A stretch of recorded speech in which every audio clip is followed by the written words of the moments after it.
This is a really messy mesh. Get it?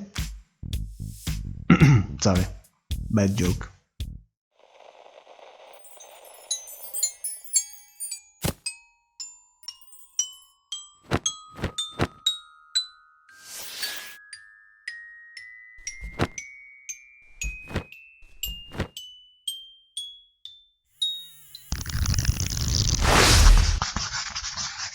Hello everyone, Phoenixo here and welcome to another video of a multi-part series in which I'm gonna show you the whole process that brought me from the default cube till the animation you just saw. Today we are gonna talk about retopology. The mesh we get after the sculpting phase is actually unusable for rigging and animating. And, even if maybe boring, I need to do a proper retopology. So I'm gonna create a low poly version of Phoenix. Add a new plane and, in edit mode, scale it down and bring it up from the eyes portions.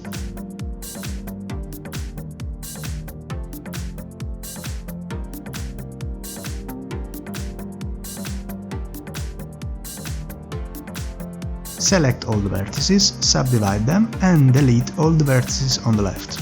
Add a mirror modifier and be sure to check the clipping checkbox.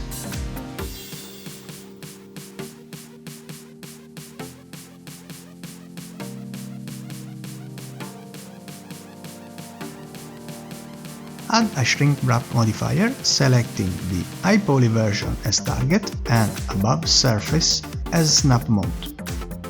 Enable the snap on face in the top center of the viewport, and I'm gonna use the poly build tool as I found it to be the most useful for this phase of the process.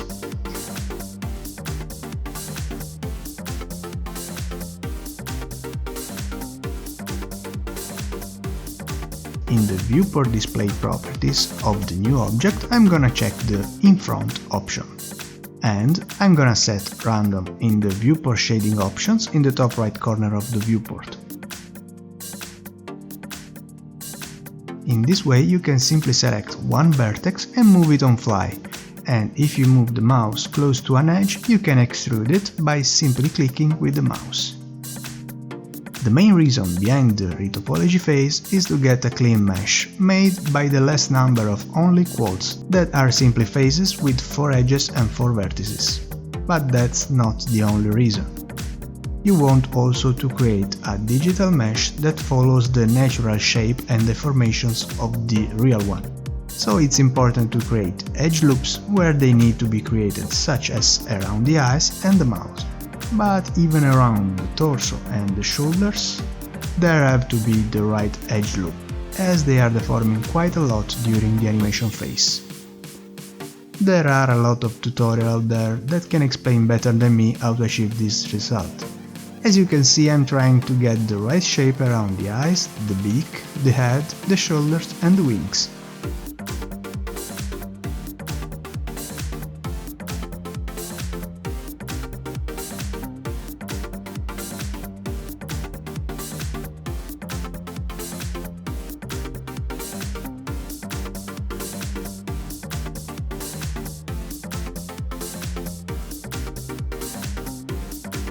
Be careful also in checking the auto merge with the relative threshold in the options menu in the top right corner. It can be useful most of the time, but if you want to create more vertices close to each other, if they are closer than the threshold, they will be merged together. Creating the correct edge loop, you can still always insert more loop cuts to add more vertices that can be shaped to achieve the result you want.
Before working on the pose, I'm gonna apply the shrink path modifier and I'm gonna hide the high poly version. Now I can extrude the edges and shape them. Here I'm beveling some edges to get more vertices to work with, but I made a mistake that I will fix later. I created hang-ons that are faces with more than 4 vertices.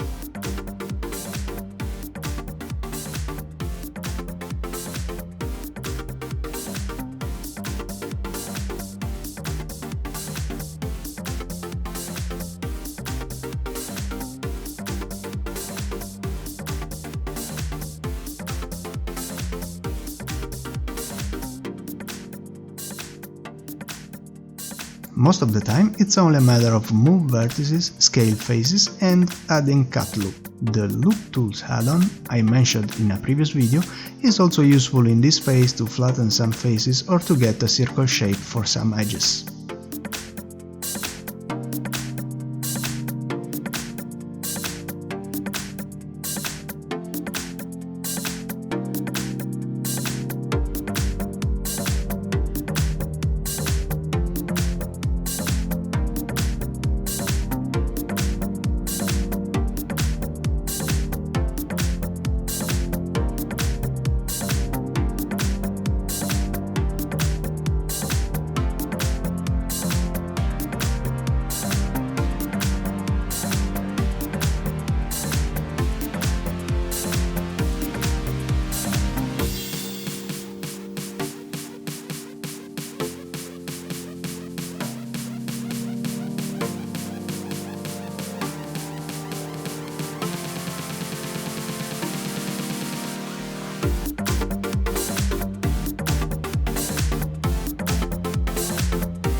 Here is when I found a mistake with hang-ons. I just have to select the right vertices and merge them to fix the issue.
This is the final mesh that I will be using during the following parts of the process. I'm gonna sculpt more details on him, but I'm gonna add them as a normal map, so it can be included into the shading phase of the series. And that's how the journey continues with the next video, in which we are gonna jump into the shader editor and start applying materials in a kind of non-destructive way. Thank you for watching. If you like this video, don't forget to hit the like button and to subscribe. I hope you will still be part of this journey, and in that case, see ya!